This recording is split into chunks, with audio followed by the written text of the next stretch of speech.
Hey guys, it's Penguin here and welcome back to another gold making video. In today's video, we are going to be going over the best recipes to buy with your bartering bricks or your bartering boulders in patch 10.1. First, we're going to talk about each profession individually and what recipe you should target for each profession, and then we'll kind of combine them all together just in case you have two professions on one character and you can't decide which to buy first. But without further ado, thank you guys so much for watching, and let's get started. And so to get started in no particular order, we're going to take a look at Jewelcrafting, and we have three options to choose from. Firstly, you have two different embellishments. Both of these are the PvP-oriented embellishments that are new, and then of course we have a more expensive toy which requires a voucher instead of a Ponzo's cream. Which means right off the bat, it is definitely not worth saving up for that toy. You can buy that once you have an excessive amount of bricks or boulders, and I actually recommend out of the two embellishments to go for the foreseen power first. In an ideal world, especially if you've been farming a lot, I highly recommend both embellishments. They both have been profitable and selling decently well, but the foreseen power definitely overshines. I will have a picture kind of my auction house for the day, and you can see there's an obvious difference between how many foreseen powers versus how many gathering storms I sell. So to rank these, I would definitely recommend foreseen power, then gathering storm, and lastly, the toy. Moving on, we have blacksmithing, and we actually only have two options, and I highly recommend going for the shadowed alloy first. The reasoning is first of all, it is way cheaper. It is a Ponzo's cream instead of a voucher in terms of bricks/boulders, and also you have to use alloys to make the clasps. So yes, if you kind of are trying to go the quick route, you could skip over the alloy and just go for the clasp, but you do need alloys for that, so if you can craft the intermediate reagent for yourself, that would be super awesome. Also, these shadowed alloys are used in a lot of other recipes, so if you're looking for a good foundation, I highly recommend going for the alloy, then moving on to the more expensive one. Then moving on, we have the most choices with Inscription. Technically, there are 7 different items available to be purchased through this bartering system, however, there's really only 3 important ones. 4 of them are all techniques for glyphs, so if you're somebody who is going the cosmetic route, feel free to purchase those, but I'm going to kind of ignore them just because I don't think they're as important as everything else. And then in terms of what I recommend most, it's going to kind of depend on the type of scribe you are, but if you can hold out and you can farm up a voucher, I highly recommend holding out for the Niffin contract.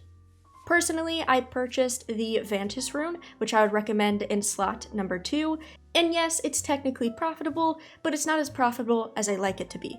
So honestly, I would probably take back those 25 bricks if I could, and just save it for the contract.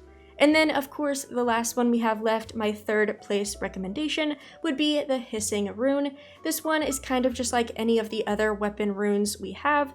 Yes, it's profitable, but it's not so much profitable that it's worth picking up before the other items. So slot number 1, I definitely recommend the contract, then the Vantis rune, and then the Hissing rune.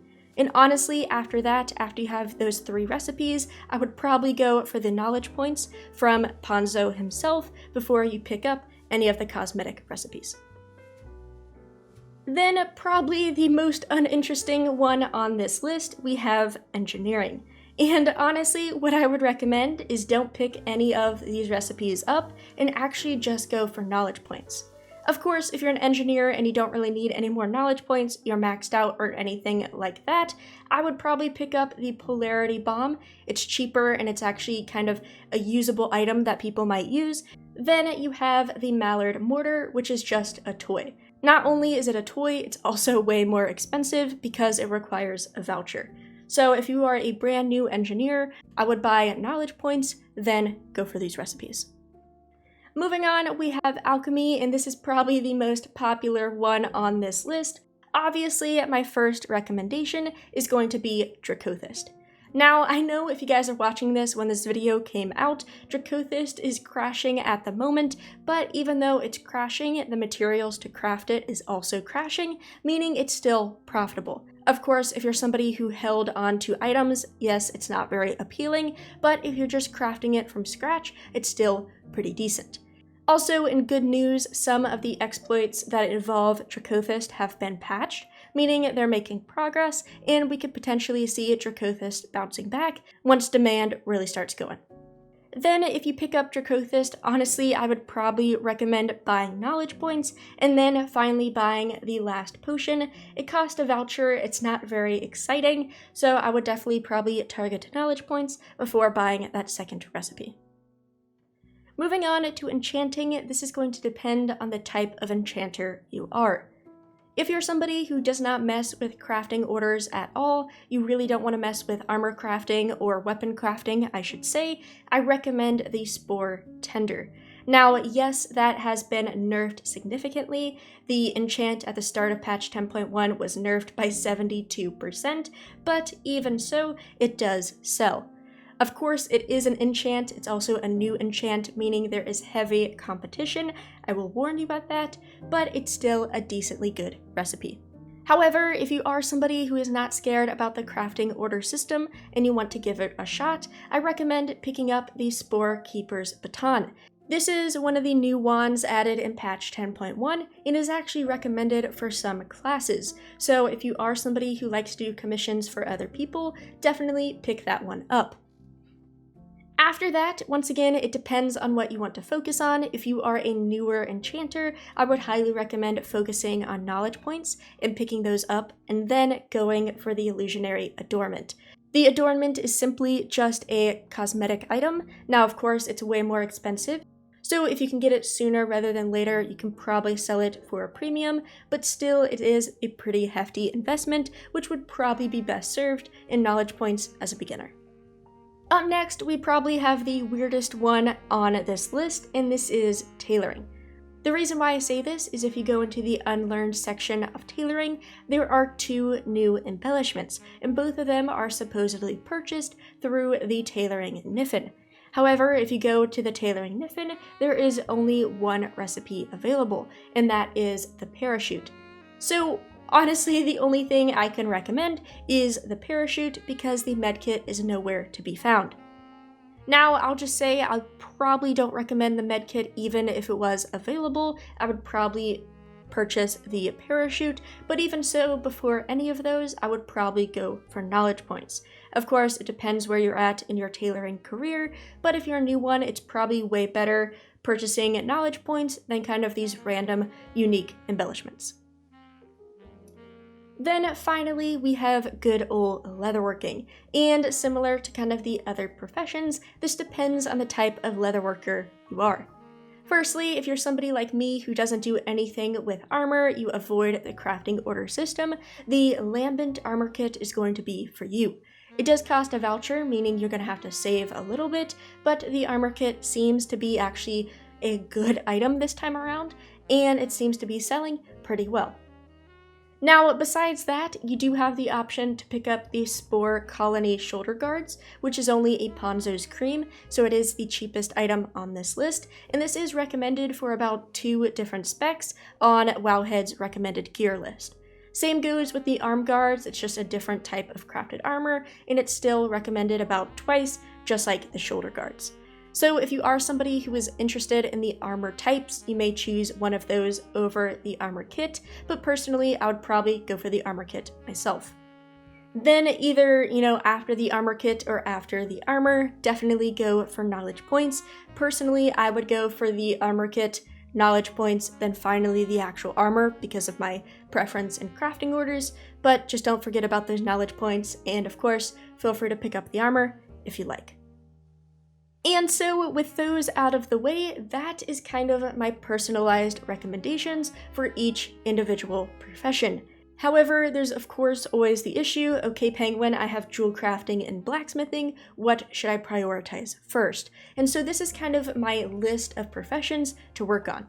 And so starting at the top in terms of what I would prioritize most, I have 3 professions, and this is Jewelcrafting, Alchemy, and Inscription. The reason why I say this is because, of course, Alchemy Dracothis uses a cooldown system, so the longer, or the earlier I should say, you have the recipe, the more cooldowns you can do. Also, in terms of Inscription, the contract is going to be very sought after. Of course, some people already have the contract, but the contract does require, a voucher, so you definitely need to hoard your items and kind of save up for that. So if you have Inscription paired with Engineering, I would probably prioritize Inscription. Then lastly, Jewelcrafting, the embellishments are making a ton of gold right now. It's just a great gold making opportunity, so I would try to get those embellishments as much as possible. Of course, if you have Jewelcrafting and Alchemy paired together, that's definitely a harder choice. I would still probably put Alchemy ahead of everything else due to cooldowns, but Jewelcrafting, Alchemy, and Inscription is what I would prioritize out of all of the other professions. After that, I would probably prioritize leatherworking and blacksmithing. The reasoning is that the blacksmithing alloys is used for a lot of crafts, so if you can quickly get the alloys and start crafting them, you can sell them to other crafters who need them for their higher end items, or of course anybody who needs those higher end items. So blacksmithing, getting that alloy is pretty sweet, and then of course leatherworking is kind of like Inscription. You gotta save up for those vouchers if you're going for the armor kit, so it's going to take a little bit, but that's still going to be a great item to get. So we have Jewelcrafting, Alchemy, Inscription, then we have Leatherworking and Blacksmithing. Then up next we have Enchanting.